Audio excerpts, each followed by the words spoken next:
యూట్రోవిజైనల్ prolapse అంటే అయితే గర్భసంచి అనేది గర్భసంచి ముఖద్వారం కానియండి, సర్విక్స్ కానియండి, గర్భసంచి కానియండి, యోని భాగం వరకి కిందకి జారినప్పుడు దాన్ని యూట్రోవిజైనల్ ప్రొలాప్స్ అంటారు. ఈ యూట్రోవిజైనల్ ప్రొలాప్స్ మోస్ట్‌లీ ఎవరికొస్తుంది? ఎవరికైతే లాక్స్ వెజైనా ఉంటుందో, అంటే లాక్స్ యోని భాగం అనేది బాగా లూజ్‌గా ఉన్నప్పుడు గానీ, లేదా యూట్రస్ సపోర్ట్స్ అనేది బాగా వీక్ అయినప్పుడు, పెల్విక్ మజిల్స్ అనేది బాగా వీక్ అయినప్పుడు, పెల్విక్ మజిల్స్ అనేది ఎప్పుడు వీక్ అవుతాయి?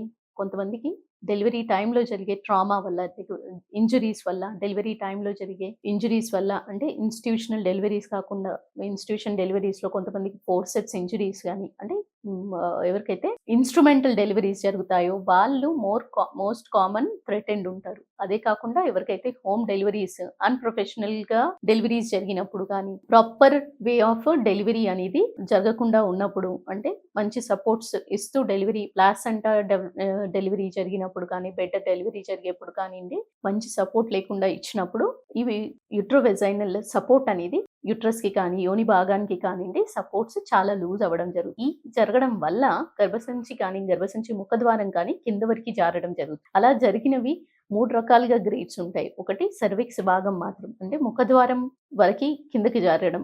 యోని భాగం వరకి వచ్చినప్పుడు దాన్ని సెకండ్ డిగ్రీ ప్రొలాప్స్‌గా కన్సిడర్ చేస్తారు. అదే యోని భాగం దాటిన తర్వాత కిందకి వచ్చినప్పుడు దాన్ని థర్డ్ డిగ్రీగా, మొత్తం గర్భసంచి అనేది బయటికి ఉన్నప్పుడు దాన్ని ఫోర్త్ డిగ్రీగా కన్సిడర్ చేయడం జరుగుతుంది.